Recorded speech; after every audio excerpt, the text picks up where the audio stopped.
Are you ready to explore the cutting edge of AI chatbots? Today we are exploring Claude 3, the most powerful and versatile AI model yet, built by Anthropic, an AI leader in safety and research. Claude 3 is not just one model, it's a family of models, each with its own superpower. We will dive into the differences between Claude 3 Opus, Sonnet, and Haiku. In this introductory tutorial, we will focus on getting started with Claude 3. We will cover setting up the Anthropic API, generating text from prompt, understanding the assistant role, crafting effective system role, and even streaming responses. By the end of this tutorial, you will have a solid foundation to start working with Claude 3, and you will be ready to start building your own AI-powered application. So, let's start exploring Claude 3 together.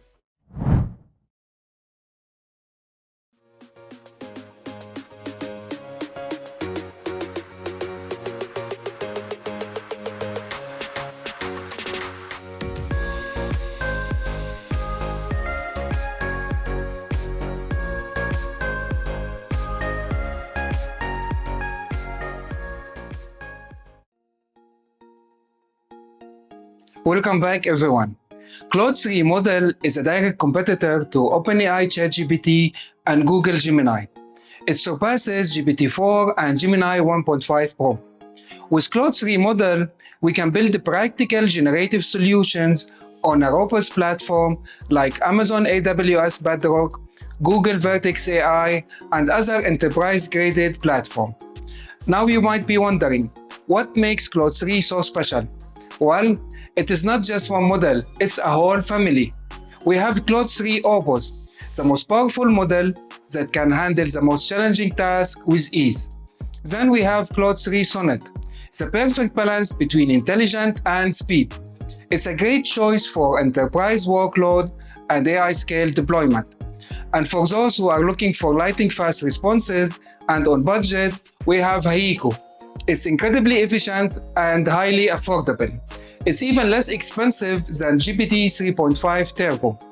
In this tutorial, I'm going to use Claude 3 Haiku, but feel free to use Opus or Sonnet if you wish. All Claude 3 models are multi-model, having vision capabilities and a huge context window.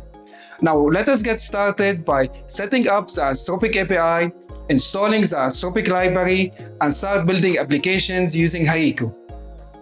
Well, alright everyone, let's get started. Now I will walk you through the process of setting up your environment and installing the necessary libraries and getting an Anthropic API key. The Python Software Development Kit or SDK for Claude is contained in the Anthropic package. We can install it by running the following command: pip install quiet Anthropic. This library, like many other generative libraries, is under heavy development. To upgrade it, we can run the following command: pip install --upgrade -q Anthropic. Let's run the code. And to see the installed version, run the following command. Say here pip show Anthropic. The API is made available via the Anthropic Web Console and client libraries for Python and TypeScript. Now we are done installing the necessary Python library. Let's go ahead and generate an API key. To start using Claude via API, you will need to set up a console account and obtain an API key. An API key will allow you to integrate Claude directly into your application. Let's sign up for a console account. Go to console.anthropic.com and create a new account using your email address or your Google account. This process is straightforward, so I won't go into much detail. Once your account is created and verified, log in to the Anthropic console. This is your central hub for interacting with Claude. Note that using the Claude API is not free, but you can get $5 in free credits to get started. All you need a valid phone number for SMS confirmation in the console. I have already done this step, but also it is straightforward. All you have to do again is to click claim, enter your phone number and confirm it via SMS. Once confirmed, you will see your free credits under plans and billing here. In the home page, I want you to pay special attention to the workbench area in the Anthropic console. The workbench is where you can experiment with prompt, interact with code, and export code snippet directly from your browser. It's an excellent place to test and refine your prompts before integrating them into your application. It's similar to OpenAI's Playground and Google's AI Studio. To use Claude, we will need an API key. Click on Get API Key or navigate to the API Key section within your account setting. Click the Create Key button on the top right and give your key a descriptive name. Copy the generated API key and store it in a secure location. Note that you won't be able to view the key again once you leave this page, so make sure to save it. Using a text editor, create a text file in the same directory as the Jupyter Notebook and save the key to the file like this. In summary, in your project's directory, there should be a file called env with the content Anthropic API key equals your API key. With your account setup and API key in hand, we are ready to start coding with Claude. In this part, I'm going to show you how to make API calls to Claude 3 model and generate text from prompt. We have already set up our environment and generated an API key. With those ready, we can start handling the authentication to Anthropic. Let's turn to Jupyter Notebook and start writing the code. Alright everyone, now I will show you how to make API requests to Claude and generate text from text prompt. We have already set up our environment and generated an API key. With those ready, we will start handling the authentication to Anthropic. Remember, your API key is saved in a variable called Anthropic API key in a file name .env in your current directory. Alright, so first we have to import OS and then from .env import Claude.env and find.env. Next, I'm going to say load.env, find.env, and override is equal to true, which is necessary if we change the key later. I'm running the code now, and the key loaded into the environment variable called Anthropic API key. If you want to see the Anthropic API key, we can do the following: os.environ.get Anthropic underscore API underscore key. I'm running the code and this is our key. Alright, now let's go ahead and make the API request to Claude. We have to import Anthropic class from the Anthropic library. So we'll say from Anthropic import Anthropic. Next, we have to create an Anthropic client using the class constructor. So we'll say client is equal to Anthropic. By default, it will look for your API key in the Anthropic API key environment. Now let's define a variable called model underscore name. And as I said, we are going to use Claude 3 Haiku, so let me just copy and paste it. This is the model name that we are going to use in this tutorial, and I stored it in a variable so that maybe later we can change it. Next, I will make the call using client.messages. This method uses a specific model and return a message containing the model's text response. So here we'll say response is equal to client.messages.create, and the method arguments are the following. We have model is equal to model underscore name, and again I'm using Claude 3 Haiku because it's fast, cost effective, and understands both text and images. Okay, after the model we have max underscore tokens. I'm going to set it equal to 1024. This is mandatory and controls how much text the model can generate. Tokens are like word pieces. Roughly 4 characters equal 1 token. The next argument is the temperature. So we'll say temperature equal, I'm going to use 0.9. Temperature is a parameter that controls the degree of randomness or creativity in the process generated by Claude. It ranges from 0 to 1 with a default value of 1. Here we are going to use 0.9. Using a low temperature closer to 0 results in more deterministic, predictable, and less surprising text completions.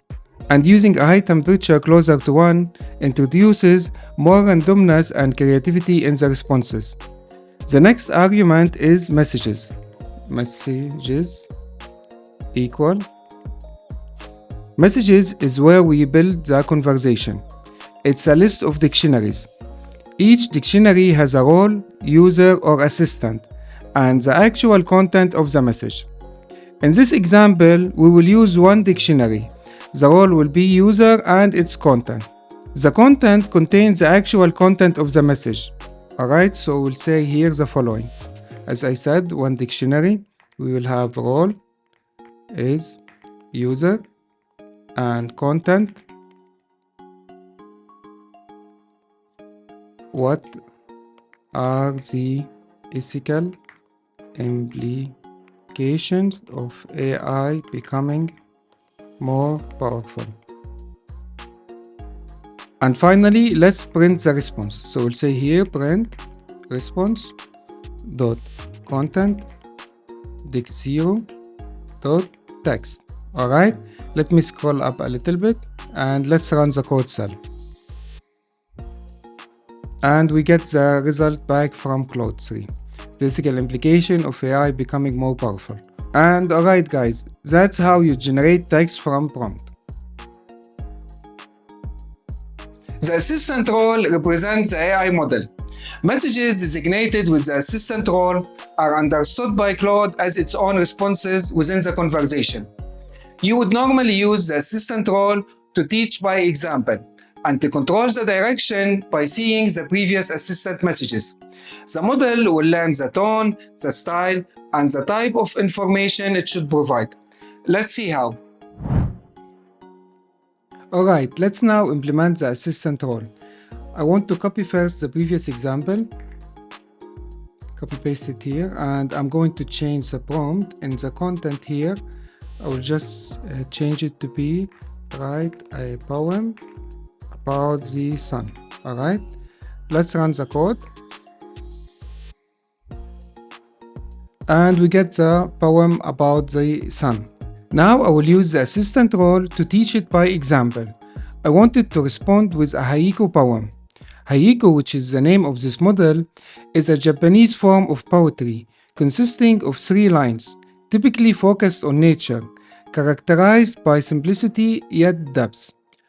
And now after the model name, I'm going to add a new variable here called Haiku underscore poem. I have already asked Google Gemini to generate a poem about the sun in a Haiku format, okay? So we want to use this to assist the model to generate an answer in a Haiku format, alright? Next, what we have to do is the following. We have to add here 2 more dictionary. So let me just copy and paste it here. So we'll have the first one, then the second one. Alright, but here instead of the user, we will have here the assistant role, okay? And its content, I believe you guessed it, it should be the Haiku poem. Alright, so this is how we are teaching by example, okay? So for this question, we get a Haiku poem format output. So now we are going to ask the model to write a poem about the moon. Let's run the code. Perfect. By giving it an example with the assistant role, it managed to write a very beautiful Haiku about the moon, following the example. Alright? A system prompt is a way to provide context, instruction, or guideline to the Claude model before we presenting it with a question or task. By using a system prompt, we can specify Claude role, personality, or the general tone of the response it should provide. Alright, let's see this now in action. First, we will make a request without the system prompt. Then we are going to add one and see how the result change. Okay, so here we'll have response is equal to client.messages.create. For model is going to be equal to model underscore name, and for max underscore tokens 1024. Temperature is going to be equal to 0.9 as before. For messages, I'm going to have only one dictionary. Role is user, and content, what is the activation function in neural networks. Finally, let's print the response. Print response dot content index 0 dot text. Okay, I'm running the code now, and we get the definition of the activation function in neural network. Alright, now let's introduce the system prompt. Here, after the temperature, we can introduce the system prompt. So we'll say here system is equal respond only in Arabic. Okay, let's run the code again, and we get the response in Arabic language. Alright, we can also specify not only the language but the behavior or the way that we want the answer to be. For example, if you want something interesting, we can say system is equal respond in the style of Master Yoda from Star Wars. Okay, let me first comment this line here. Let's run the code again. I get an error. Yeah, I forgot a comma here. Please notice it responded in a completely different way than the first time we asked the question. So in summary, the system prompt provides developers with a powerful tool to customize Claude behavior, ensuring improved role-playing, adherence to guidelines, better context understanding, and tailored output format. That's it about the system prompt in the Anthropic Claude API. Traditionally, LLM would process a text prompt and generate a complete response all at once. However, with the advancement of streaming LLM responses, this process becomes more dynamic and engaging. Streaming LLM responses means that the model sends back its output in chunks, word by word or line by line. This has several advantages. First, it provides a sense of real-time interaction as you see the AI thought process unfold. Secondly, it reduces perceived latency. You get immediate feedback, making the process feel snappier. Finally, streaming LLM responses open possibilities for early termination. When you see the response is going in the wrong direction, you could potentially terminate the generation process, saving time and resources. Now let's go ahead and start implementing streaming. Alright, let's see this in action.